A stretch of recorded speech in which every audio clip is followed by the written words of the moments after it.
নমস্কার, আমার চ্যানেলে আরেকটি ভিডিওতে আপনাদের সবাইকে ওয়েলকাম। সবাই কেমন আছেন? আবারও চলে এসেছি আরেকটি ভিডিও নিয়ে। আজকে তৈরি করছি একদম পেঁয়াজ রসুন দিয়ে মাগুর মাছ মাংসের মতো। এইভাবে রান্না করবেন, মাংসের স্বাদকেও হার মানাবে। মাগুর মাছটা আমি কেটে ধুয়ে পরিষ্কার করে লবণ ও হলুদ মাখিয়ে নিয়েছি। কড়াইয়ে তেল গরম করতে দিয়েছি, দিয়ে দেব মাগুর মাছগুলো সবগুলো দিয়ে এটা আমি ঢেকে দিয়েছি। যেহেতু মাছ থেকে তেল ছিটে আসে, এই জন্য আমি এভাবে ঢেকে ঢেকে মাছগুলো ভাজি করব, যেন তেল ছিটে না আসে।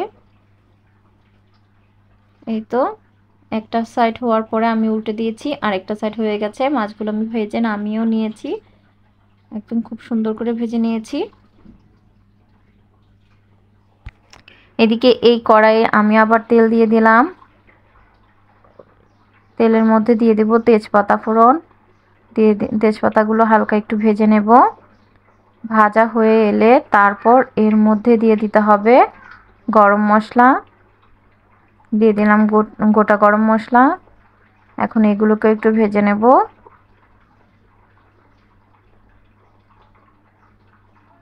ভাজা হয়ে এলে তারপর এর মধ্যে আমি দিয়ে দিব, আমি কিছু পেঁয়াজ টুকরো করে কেটে রেখেছি, এগুলো দিয়ে দিলাম এর মধ্যে।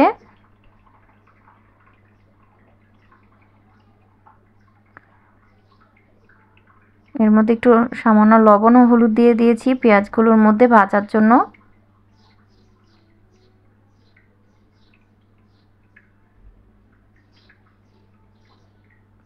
এগুলো ভালোভাবে ভাজা হয়ে এলে তারপর এর মধ্যে এক এক করে সব মশলা দিয়ে দিতে হবে। দিয়ে দিলাম এখানে আদা রসুন ও পেঁয়াজের পেস্ট করে রেখেছি, এটা দিয়ে দিলাম। এখন এই মশলাটাকে কষিয়ে নেব, যেন পেঁয়াজ রসুনের যে একটা কাঁচা গন্ধ থাকে এটা না থাকে। এটাকে আগে ভালোভাবে কষিয়ে নিতে হবে। এটাকে খুব ভালোভাবে কষানো হয়ে গেলে তারপর এর মধ্যে আমি দিয়ে দেব বাকি মশলাগুলো। এখন এর মধ্যে দিয়ে দিচ্ছি আমি পরিমাণ মতো মরিচের গুঁড়ো। আমি এখানে 2 চামচ মরিচের গুঁড়ো দিচ্ছি। আপনারা চাইলে ঝালের পরিমাণটা কম বেশি করতে পারেন। দিয়ে দিলাম আধা চামচ হলুদের গুঁড়ো। দিয়ে দেব 1 চামচ লবণ। এই তো শেষ, এর মধ্যে আর কিছু দিতে হবে না। এখন শুধু মশলাটা কষিয়ে নিতে হবে। যে পর্যন্ত মশলা থেকে তেলটা ছেড়ে না আসে এ পর্যন্ত সুন্দর করে মশলাটা কষিয়ে নিতে হবে।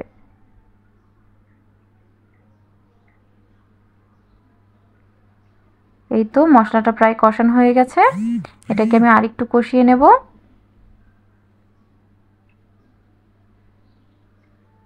আমার মশলাটা কষানো একদম রেডি। এখন এর মধ্যে দিয়ে দিতে হবে জিরে বাটা। জিরে বাটাটা পরে দিতে হবে, এখন আমি দিলাম এর মধ্যে জিরে বাটা। জিরে বাটাটা দিয়েও আমি এটাকে এখন খুব সুন্দর করে কষিয়ে নেব।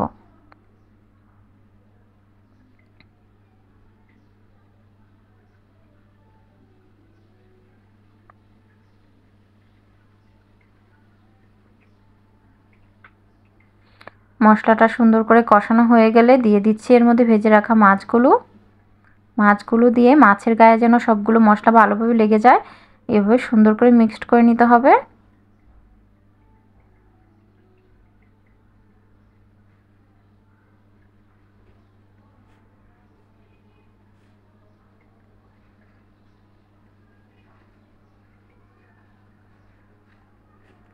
এই তো কষানো কমপ্লিট। এখন এর মধ্যে দিয়ে দিতে হবে অল্প পরিমাণে জল।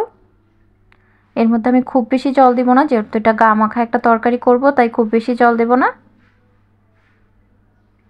এখন শুধু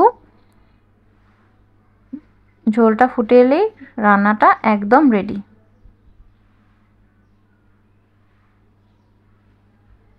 এই তো আমার রান্নাটা কিন্তু একদম রেডি হয়ে গেছে, এটাকে দেখুন একদম রেডি। এখন এটাকে নামিয়ে নেওয়ার পালা। তো নামিয়ে নিলাম, রান্নাটা একদম রেডি। আমার রান্নার ফাইনাল লুক কেমন লেগেছে অবশ্যই বলবেন। ভালো লাগলে ভিডিওটা শেয়ার করবেন, চ্যানেলটা সাবস্ক্রাইব করবেন, বেশি বেশি লাইক করবেন, আর অবশ্যই কমেন্ট করে জানাবেন রান্নাটা কেমন লাগলো। আর অবশ্যই আমার চ্যানেলটা সাবস্ক্রাইব করে দিবেন, ভিডিওটাতে বেশি বেশি শেয়ার। আর আপনাদের যদি ভালো লাগে অবশ্যই আবার আসবো নতুন কোনো রেসিপি নিয়ে। আজকের মতো এ পর্যন্তই, আগামীকাল দেখা হবে। Tata, bye bye.